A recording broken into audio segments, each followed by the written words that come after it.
आप में हुसैनगंज कस्बे के लोग बता रहे हैं उनके खेतों में जानवर बहुत आ जाते हैं, रात में फसलें चट जाते हैं। तो हम ही नाप तो ढीली थी, कहा मोदी जी ढील जाते, कहा जानवर का कि योगी जी दूध खावा ढील दी ना, यह कमी तो हमारे नाप की है।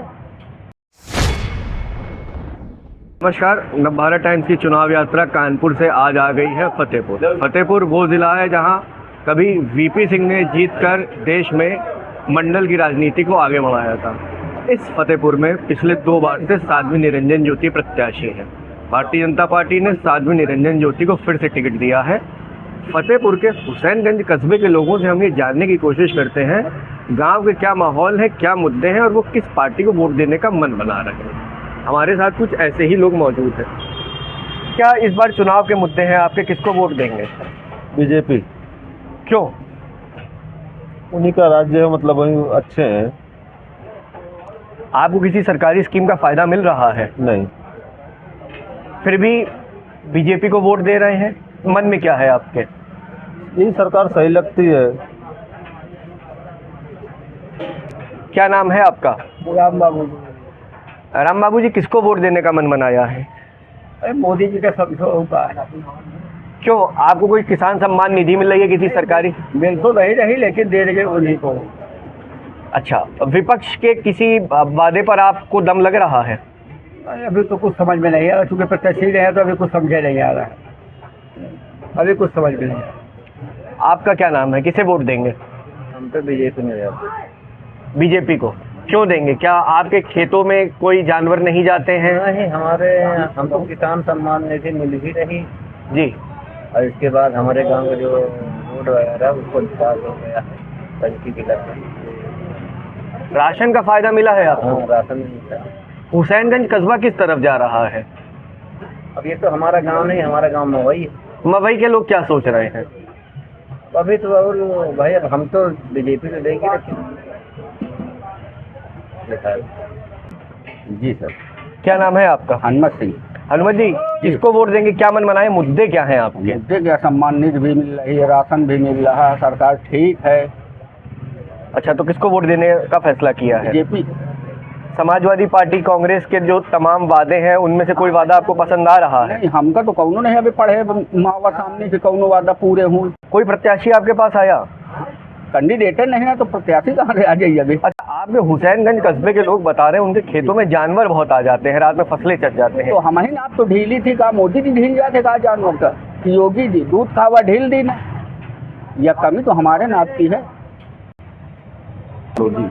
सत्यपाल जी, किसके वोट देने का मन बना रहा है, मुद्दा क्या है आपका? बीजेपी, और इस वजह से कि क्षेत्र में शांति है, कोई दंगा नहीं हुआ है और 370 निषेधाराएं मतलब खत्म हुई है और पूरे देश के लोग जो है वहाँ घूम सकते हैं और जिनकी जो क्षमता है अगर वहाँ मकान भी ले सकते हैं, वहाँ के लोग भी यहाँ आ सकते हैं।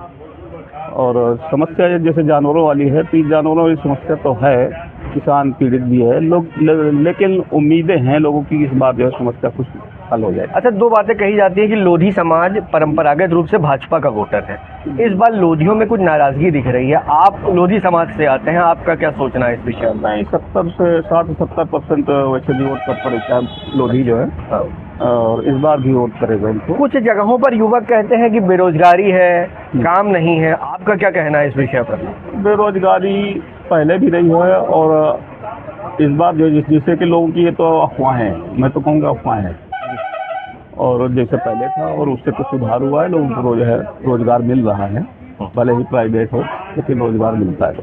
देखिए, फतेहपुर ही नहीं जातियों में बटा हुआ है, पूरा उत्तर प्रदेश जातियों में बटा हुआ है। उत्तर प्रदेश, बिहार, राजस्थान जो उत्तर भारत है वो लगभग मेरे ख्याल में जाति आधार पर ही राजनीति हो रही है और जाति आधार पर पार्टियां टिकट भी दे रही हैं, तो फतेहपुर उससे अछूता नहीं।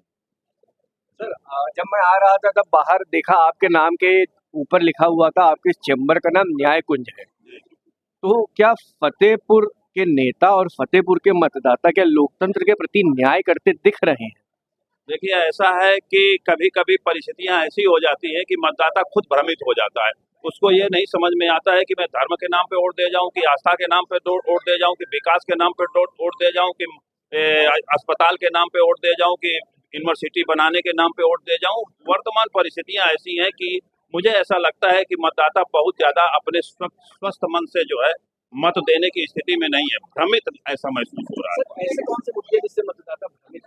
देखिए, ऐसा है कि जो शिक्षा का स्तर है वो हमारे जनपद का बहुत उच्च स्तरीय नहीं है, जो बहुत बड़े लेवल पे उनकी सोच हो कि नहीं, हाँ, इस देश को वैश्विक स्तर पर ले जाने के लिए मूलभूत चीजें क्या आवश्यक है। इसलिए अभी मतदाता की वो सोच नहीं है जो वैश्विक लेवल पे सोच होनी चाहिए देश को आगे ले जाने के लिए, जनपद को आगे ले जाने। उसका मूल कारण ये। देखिए क्या है, भारतीय जनता पार्टी यह कभी नहीं देखती इस दल से कौन आया है कौन नहीं आया। हम अपने सिंबल पर चुनाव लड़ रहे हैं और बराबर हमको यह भी नहीं देखना कि कौन आ रहा है कौन नहीं आ रहा। हम राष्ट्रवाद के नाम पे चुनाव लड़ रहे हैं और जो विकास यहाँ के सांसद निरंजन ज्योति जी ने किया है उन मुद्दों को लेकर हम उनके लोगों के पास जा रहे हैं, बात कर रहे हैं। और यह चुनाव केवल राष्ट्रवाद के लिए, क्योंकि यहाँ का जो मतदाता है वह किसी भी एंगल से जातिवाद में नहीं बैठा, क्योंकि देश के प्रधानमंत्री ने कहा कि हमारी 4 जातियां हैं, एक किसान, युवा, मजदूर और महिला। ये हमारी जातियां हैं, हमारी कोई जातियां नहीं है। हम केवल राष्ट्रवाद के लिए चुनाव। सर, एक विपक्ष का आरोप है और राजनीतिक समीक्षक भी कह रहे हैं कि फतेहपुर में जो भारतीय जनता पार्टी है वो कई हिस्सों में बढ़ गई, आंतरिक गुटबाजी बहुत हो गई है। ऐसे में मतदाता तक गलत संदेश ना जाए और मतदाता दोबारा एकजुट हो जाए, उसके लिए क्या कर रहे हैं? ये तो आप पहले ही कह चुके, ये विपक्ष कह रहा है। विपक्ष तो ये कहेगा ही कहेगा, विपक्ष का काम है कुछ न कुछ कहना। कहीं भर कोई भी संगठन इतर उतर नहीं है। हम लोग साथ चल रहे हैं, आप सामने बैठे हैं, हम लोग साथ चल रहे हैं, साथ घूम रहे हैं, साथ मीटिंग कर रहे हैं। केवल जो शब्द आप पहले बोल चुके हैं, मैं उस शब्द को दोहराना नहीं चाहता कि विपक्ष ही ये कह रहा है। विपक्ष तो कहेगा। फतेहपुर में साध्वी जी के लिए कितनी जीत मानते हैं? 50,000, 1 लाख, 2 लाख? मैं तो ये मानता हूँ कि 4 लाख पार। 4 जून को आप इसी बात पर बिल्कुल कायम रहूंगा।